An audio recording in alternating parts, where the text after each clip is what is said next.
Ano? Tatay, ano masakit sa'yo, tay? Bumabangon ko. Taas mo nga, tay. Tapos Patay tayo. Madilim, daddy? Madilim? Dito tayo. Ugat lang to, pero ang problema, ayan o. Halika tayo. Yan. Yan o. Pumusli. Nung nakaraang linggo lang daw. Sabi ko na gano'n nangyari sa loob eh. Ayun o. Pusli talaga sa ilalim. Ganun mo ka daddy. Yan o. Sakit nun. tapos pag bumabangon, nakatayo ako. Kinapagayin ka.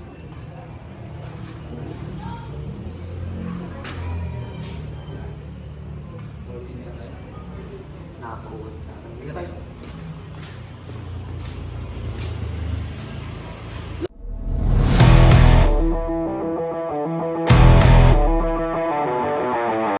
Ibo. Parang gadama. Wait lang, wait lang, wait lang. Tanggal mo ng damit.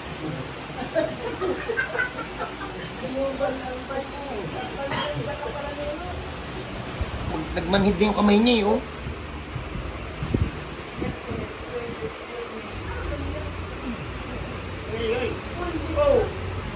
Relax lang tatay, relax lang po. Huwag mo tayo, huwag mo tayo paningin tayo. Papadulasin na natin sa loob.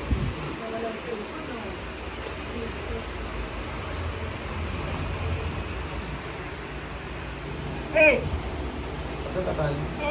Relax lang tatay. Teka lang po, relax lang po. Dumulas lang sa loob. Dito ulit na yun.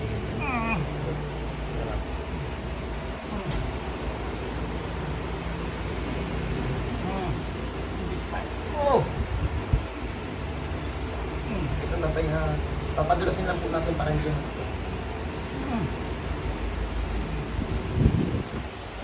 Tatlong ribs yung tinamaan.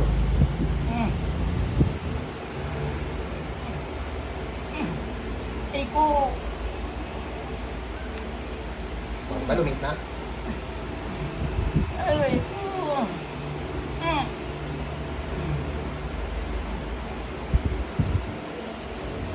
Wait lang po. Relax lang tatay. Huwag niyo pong tigasan.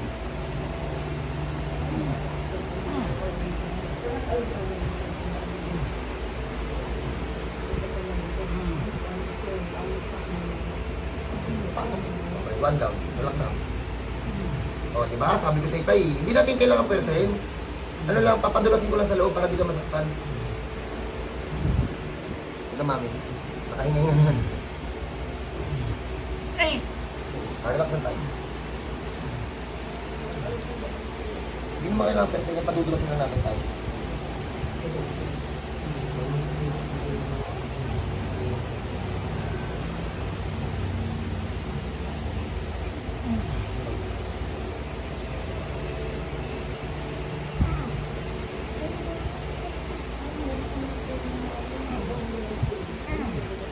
Laksan po, laksan po.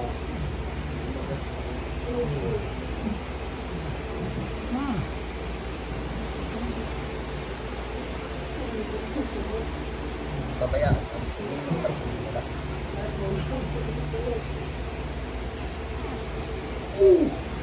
Mapunit ah. Laksan tatay, laksan po. Laksan tatay. Hindi natin prepare sa tayo, patudulasin ko lang.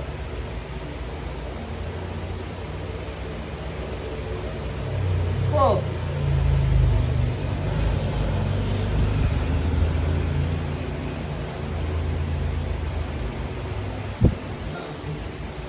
Tatay, relax lang tatay. Pumunta kasi tayo. Yan, ganyan tayo.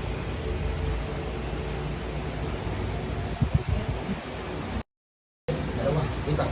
Papahingan niyo muna. Para magbaklas ng leeg. Kama sa leeg, ganyan lang po. Parang nantututuloy. Ito po, video mo dito. Para mas suwabe. Sigurado kang sa balikat na lang nilagay yung binuhat niya. Mukhang sa ulo niya nilagay ah. Hindi ko lang dati. Sa iyo mo tayo pigkaan tayo. Dati. Kaya pala eh, ayan. Tapos pag nagdadati mo, silipit. Very good. Ano sabi niya daddy? Ano daw, nilagay niyo daw sa may batok. Tapos ano daw, sa kanya nilakad, ang maalo ko. Ah, ganito. Oo. Pinipin siya. Ano binuhat niya? Tangki ng gas. Tangki ng gas. Siyempre, ilang taon na ata to eh? Ilang taon na ba ito, sir? Oo, siyempre. Tatay, kala mo bata eh. Ako nito, Nay. Boy, Oh. si tatay, nung araw kaya niya yun, gabi na. Kaya nga. Yun na Tatay, kaya yun. nung araw tayo kaya mo yun, ha? Bagdi na kaya, buhat ka pa ng buhat. Mm. Ayun, di ba lalo na bakit hindi nun? Yeah! Tatay yung pinapasabi, tatay.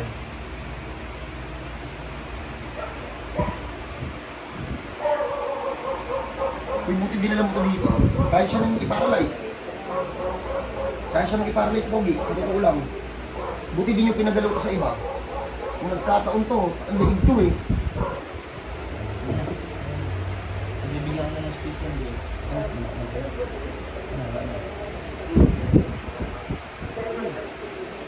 Ano, may nangyari?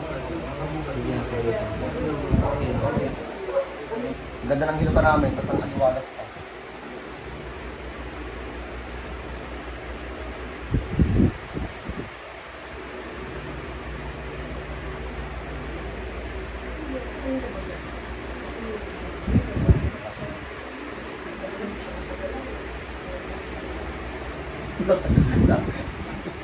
Hindi na kasi, kanina ko pa nga.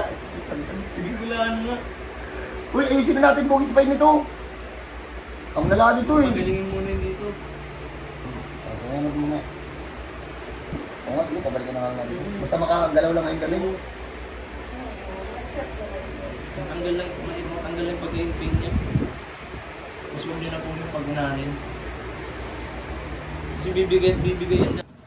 Okay, so magandang gabi po. So, last week po may isinugod sa amin na nabalian po ng leeg. Leeg yun tayo, no? Anong nararamdaman mo ng tayo? Masakit yung leg ko. Tapos parang konektado dito sa balikan. Sakit talaga. Nabalian po si tatay kasi may nabuhat po siyang mabigat. Nagpatong po si tatay ng something na mabigat po doon sa may batok niya. Tapos bumigay po. Problema po, nung kami po yung nag-check, lumang pilay na. Kaya sobrang hirap niyang ibalik. Uulitin ko nga sa mga makakita nito. 2 session po to bago ko naayos. Tatay, pwede mo ganun, tatay. Ayos. Tatay, congrats. Hindi lang po yung leeg yung nabalian. Sa totoo lang, pati ito po, nag-dislocate po doon sa balikat niya. Nung una po, hindi niya talaga, wala talagang galaw eh. Ganun lang eh, di ba nung una? Ngayon, tatay kung ano lang po yung kaya tay. Taas mo nga tay kung ano lang yung kaya tay. Yan. Hindi pa siya tapos. Pero ito yung pinakamalupit na improvement. Kasi pagka ginagalaw niya yun, masakit eh. Oo. May nakuhaan ko yun ng video. Oo, ginagano ko nga lang. Sumisigaw si tatay eh. Tapos yung sa liig niya, hawakan ko lang ng konti. Sigaw to eh. Hindi ko alam kung anong dahilan ba. Tatay, ba't hindi ka makalakad nun? Parang ito yung dito sa may puno ng pahinga ko. Parang binabatak dito hanggang dito.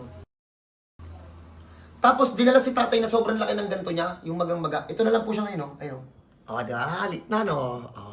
Tapos, ang pinakamalupit talaga niya, nakakalakad na po si tatay. So, ito po yung gusto ko talaga ipakita. Tatay, tayo, lakad po. Lakad ka dito tayo.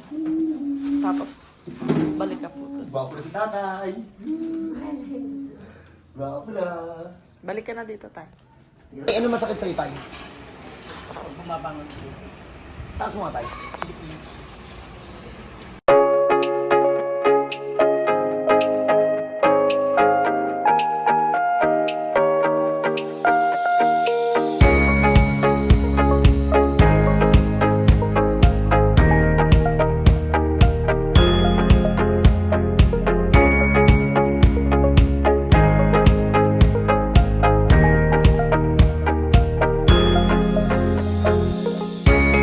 Tatay. Kaso, ito yung problema. Hindi ko alam kung anong tawag sa sakit niya. Mga Bicolano lang naman makakaintindi nito eh. Ang tawag po sa sakit niya, lapo. Ha? Lapo yun. Kung igwa ka mong ganon, pag may ganon po kayo na namamatian sa Lawas Nindo, welcome po kayo dito sa Bicol. Ay, welcome po kayo dito sa Daraga, punta po kayo dito sa Hilton ko, ha? Sa mga hindi nakakaintindi, pag may ganon kayong case, punta po kayo dito. Saan? Sa Bicol. Ano po sa Manila? Ano? Sa Daraga tayo, no? So paano? God bless po sa lahat. Congrats po sa pamilya nito. Pag may ganito kayo, hindi pa to tapos ha. Binidyo lang po namin kasi gawa ng maganda na rin naman po yung improvement. So God bless po sa lahat. Kita-kita tayo dito.